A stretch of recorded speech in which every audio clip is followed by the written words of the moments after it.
Hey guys, welcome to... Oh, fuck. We watched a movie. Yeah. We watched a movie. We watched it. We watched a movie. Yeah. You know what? We did a review. We watched a movie. Hey guys, welcome to We Watch Movie. I'm Jay, this is Mike, and it continues. It continues! Stephen King week. Rose the fuck red. Rose the fuck red. Rose red! Ellen Rimbauer. No, no! You are sexy, Ellen Rimbauer. She is in the Victorian age, not when she's all vampired out. But anyway, so Stephen King's Rose Red, a long ass fucking miniseries TV, made for TV, I don't know, 2001, 2002, something like that. Basically, Rose Red is this big, gigantic fucking house that is haunted. Professor Joyce something at this college, she wants to gather all these superstar psychics together and put them in the house and have something happen. That's what she wants. And she doesn't get the respect at the psychology department in her college, so she wants to have proof. She takes all this equipment there and wants to have all this proof. Well, little does she know, she's gonna get that proof up in her ass. There's gonna be shit happening, and shit does happen, but it takes us fucking 4 hours plus to get anything going, and that's it. That's the story. Yeah, basically. I mean, that's the thing. It's based kind of off the old Winchester House story. Where the bitch, they buried it on an old burial ground, just like, I mean, how all horror movies start, right? They buried it on an old burial ground, and they go in there, and this old lady was supposed to build and keep adding additions to the house because these ghosts told her that she would live forever if she did, and a bunch of freaky shit happens. I don't like this movie. Is that your rating? I'm done. No. Yeah, I get what you're saying. Yeah, this movie is long. It's extremely long. There's a lot of plots, points in this, a lot of details that they didn't need to have. I get that. I don't know. It's something about this movie for me, though. I don't like it necessarily, but it's just... I don't know. It's just it's hard to explain. Like, I kind of enjoy it sometimes. Like, I kind of enjoy the story part of it more than anything else. It's not creepy. It's not scary, really. Well, it's 4 hours long, and it was originally a miniseries or whatever. It was 3 episodes. But the thing about it is, it's like, I love haunted house stories. It could have been. There's good scares in this movie. There's some really good imagery in this movie. It's got some all the good Stephen King imagery and scares and stuff like that. And like I said, it's way too long. They should have cut maybe even 2 hours off of this movie, and they could have still made it good, would have made it way better. But the thing is, to me, normally I give Stephen King movies a pass because they're long, they're overdrawn, they're overly detailed. There's a million plot holes once they actually adapt it to a movie. The books are one thing, but when they adapt it to a movie. But in this one, it lost that Stephen King feel for me. It's like it wasn't based on a Stephen King. It didn't feel like a Stephen King adaptation to me, except for the fact that it was long and overdrawn and had way too much detail in it. Attempts at detail. But it didn't have the fun. It was the scares and stuff like that, but I didn't like the characters in the movie, and the scares were there even more so than some of the other movies. But there was no fun feel to it. It's just, I felt Stephen King a little bit. I felt his touch in this.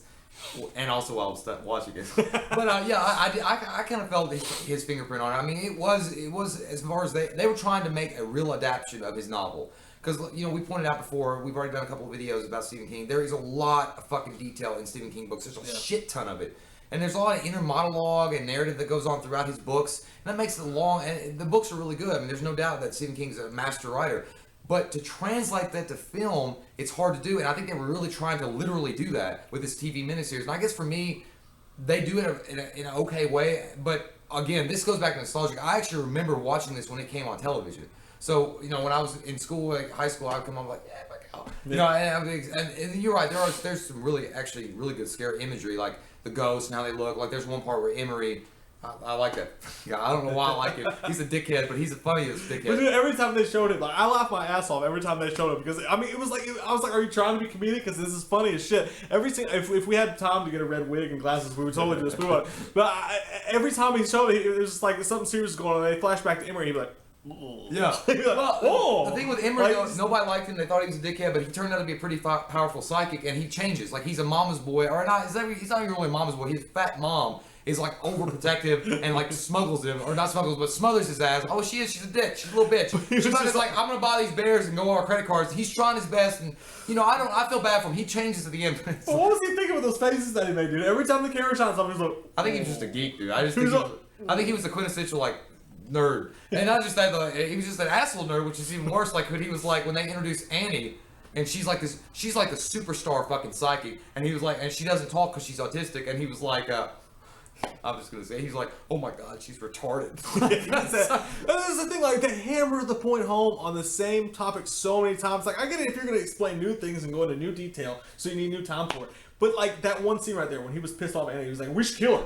We should kill her." The next 45 minutes was like, "Oh, this happened. We should kill her. I want her to die. We should kill her." I'm like, dude, I got it the first fucking Well, I times. think the only thing they were focusing on that with him because he lost his fucking fingers in the door. I'd be pissed too. I was like, if she was responsible, I'm gonna fucking poke her ass with. But did they have to fucking spend a half an hour on it? Well, no. I mean, they could have cut. No. There's a lot of things they could have cut out of this movie, but I don't know what they could have sacrificed.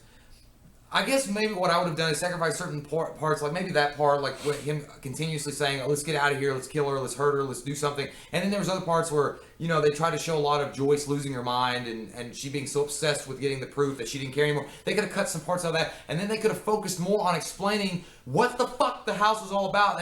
Are these ghosts or are they vampire ghosts? That's what what the I'm saying. fuck is it? It's typical 4 hours long, overdrawn, harp on the same details over and over again, but don't actually explain the stuff that needs to be explained. How many times is someone going to run into that goddamn garden and try to chase somebody and then come back and be like, oh, it's over? Well, how many times is someone going to run the fuck upstairs without realizing that the house is going to fucking change? But they explain that in the beginning of the movie. The house changes. Don't go upstairs. Sit fuck downstairs in the foyer and then just have a good time. Yeah. Don't go upstairs wandering around because like every time, like every other like hour goes by, somebody's upstairs and then like, I can't get out. Where's the exit? You should have got up there in the first place, bitch. That's what happens. And that, I mean, the one aspect I did kind of like is the dude that owned the house that had it passed down to it from what I said. I liked his storyline because he had these psych abilities when he was in the house. He just didn't know it, and he wanted anybody else to know it. And I thought that was kind of cool. Like he could talk to that little girl when he was trying to get away from crazy ass Dr. Reardon. Well, I like that. yeah, he was a good. I mean, I didn't mind that storyline. I also didn't like mind the storyline with Joyce, the professor, and this guy Steve, who's the ancestor of the Rimbauers, and their whole relationship. And basically, you know that Joyce is using him to go into this house and investigate, and you get that. And like, there's this little subplot going on there where he's like, eventually he starts understanding Joyce doesn't even like me. He doesn't give a fuck about me. And I can't stand her.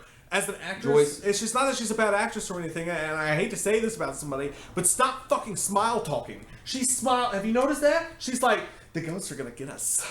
Like, and she always fucking smiles, no matter what she says. I just want to be like, bitch, stop smiling. Well, yeah, well, I don't know. Maybe that was part of the whole thing was like she was just so like smart No, she ass. does that in every movie she's in. I don't know. She was hot in Adventures in Babysitting. I'll give her that. She's fucking sexy. Disagree. She was in Stormman and Axe Number 2, and she got on nerves with that too. Yeah, but you gotta go back to Adventures in Babysitting. She was stupid and like that was like a quirky '80s movie, and she was hot. Fuck yeah. But whatever. I'm just Get a perm. You got one. I know. But yeah, so I mean, overall, like there's a lot of. It's just really like, again, it goes back to plot exhaustion. I mean, it's just so much stuff.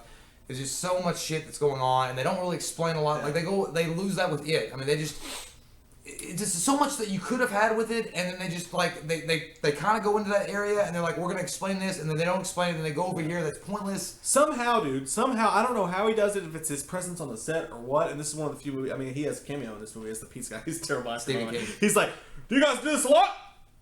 He's like, all Is this black. place haunted? Yeah, by the people that used to deliver Yeah, pizzas. it's like, I'm the pizza guy. But no, I don't know if it's Stephen King's presence on the set or what. But somehow, all of his movie translations all feel the same. They all have that dreary, like rainy day, overly long, like it's bad, but you still want to watch it. It's cheesy, but then it scares the shit out of you. Well, then again, They all have that. Well, I don't know. I mean, The Mist didn't. Well, yeah, I mean that's true. But And Needful Things really didn't have. But for the most of them do. Yeah, they especially the miniseries and stuff like that. And the thing about it's like this Stephen King type of wear you down that it does. Like in each one of these like miniseries movies, you start out, you're paying attention to it. You freaked out. Oh, cool! It's a creepy ghost story. It's got this goosebumps feel. It feels like Halloween while I'm watching it. And then by the time you get to the third act and they actually start explaining stuff, you're just sitting in front of the TV like. Yeah. You're like, so much is being thrown at me. I don't even know what's happening in this movie anymore. Yeah, you get to the point like I don't care anymore. Like when they finally start revealing these big points, and you're like, oh, okay, and you're just like, fuck. I mean, you got tension in your neck, you got tension in your back, you gotta lay on a fucking mattress and just be like, it's like you could have got to this. Yeah, you could have got to this point forever ago. Yeah. And when they actually get to the points of like, oh, let's just run over that real quick. It's like that was the most important, interesting thing. You just fast forward. And also, I mean, they really mixed. I don't know. I guess you could say. He could have stolen it, Stephen King. I don't know, but they use a lot of elements from The Haunting. You know, about Liam Neeson plays the exact same role as Joyce. Basically, it's kind of he gets all these same people. story. Yeah, he gets the same people in this weird house, and he wants shit to happen. And then they also, you know, the Sarah Winchester house. It's all mixed. The whole thing is a great idea. And I remember when it was coming on TV, they're like the biggest haunted house spectacle of all. Like Stephen King wanted to make the ultimate haunted house spectacle. And they did a great job with the sets and stuff like that, and the way it looked and everything. And some of the special effects, like the ghosts and shit like that. I swear, every single time Stephen King movies try to use light. Like, as a being, it looks corny as shit. But apart from that, like, the dead people, like, the corpses and shit looked amazing. But I didn't get what they were. Like, they never explained, like, because, for example, like, the girl with the little take me strong arm, you know, take my strong hand, child. Yeah, the deformed arm. She was up in the attic, and Steve tackles her when she corners this one woman. So she's not corporeal; she's a physical form. So he could touch her, he could knock her down. Then the Ellen Rimbauer is there too, and then she looks physical. But then all of a sudden she's floating like a fucking vampire. I think what it was, I like to think that the ghost had taken control of the corpse. But at the same time, what I'm saying is that like the effects were really good in this, better than most Stephen King adaptations. No, I know.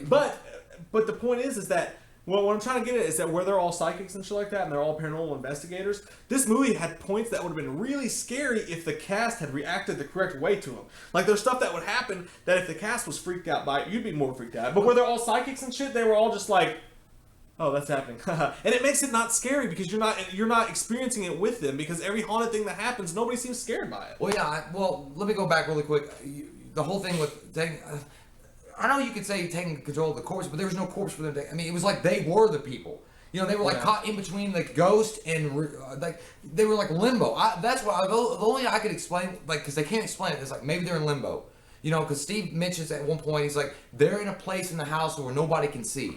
Yeah. And they're still alive, but they're not dead. And even the guy, Julian Sands, who, I personally like him. He played Warlock. He was one of the other side, short blonde hair guy. I got him on nerves. I just liked him. I liked him. He said that to die would be a blessing. So for some reason, this house keeps you, but it keeps you in a state of limbo. It keeps you like dead and alive at the same time. Yeah. So, but yeah, you're right. The psychics, they just didn't. They didn't really act like fucking psychics. They didn't act like, you know, they knew this shit was gonna happen at some point. Or something. Yeah, well, they just acted like not surprised by anything. Nothing really freaked them out. And like this freaky stuff that would have been happening. There was points where they did, but there was probably 10 or 15 times where something scary would happen in the house, and I'd be like, I'm freaked out by that. But then I would see their reaction. They're not even freaked out by it, and it completely lessens the scare for me. I don't know. I didn't enjoy it. The cast got on my nerves. I didn't really like anybody that was in the movie. Any of the characters. He was an asshole, but he was funny. I do like Henry. But I didn't really care about any of the characters or their fate, so I was just sitting here for 4 hours like, oh, that's happening. Well, you know, if I had to pick one scene in the entire movie that even remotely got me a little creeped out was when Emery's mother, they tie her up in the kitchen and they leave her, and then like the zucchini woman is there and she's like, and then she starts dragging her into the cupboard. I'm like, that's pretty fucking freaky. Oh, that African chick scared me. Yeah, she was always like, her eyes were fucking huge. She had like fucking donut eyes. Come inside. You've been expected, so it's like, fuck that. No, I haven't. Who called? Yeah, so I mean, there's a whole lot of cheesy stuff. It's just overly long, drawn out. I didn't care about any of the characters. The scares would have been scarier if the cast had reacted correctly to them, but they're all psychics, so they're like, we're used to this shit. And then you don't even know if it's the psychics doing it or the ghost doing it. And it was just, by the end of it, I just had Stephen King fatigue, and I was like, I don't care. I just want it to be over with. So I'm going to give this movie I'm going to give it a... Fuck, I mean, it had some good stuff in it. It had some really good stuff. I'm going to give it a fucking 5.5.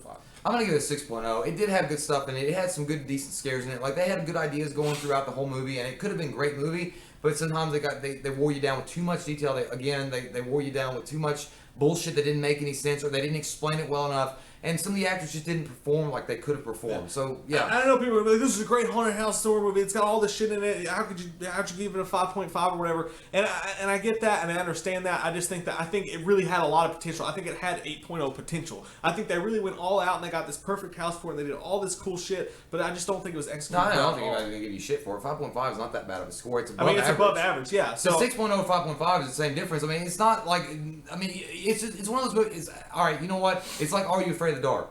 It really is. If you remember when you were a kid and you watched Are You Afraid of the Dark, it'd be like that. It'd be like an overextended episode of that. And that's the thing. Like, most of Stephen King's movies do feel like Are You Afraid of the Dark episodes. And I give them a pass on some of their cheesiness and plot holes and badness and stuff like that because they're fun. But this movie was just no fun. I would have taken this movie, honestly, I would have taken this miniseries, crunched it down, and made a movie out of it. But I will give it credit. It is genuinely creepy at some point. Yeah, but I would have made a movie.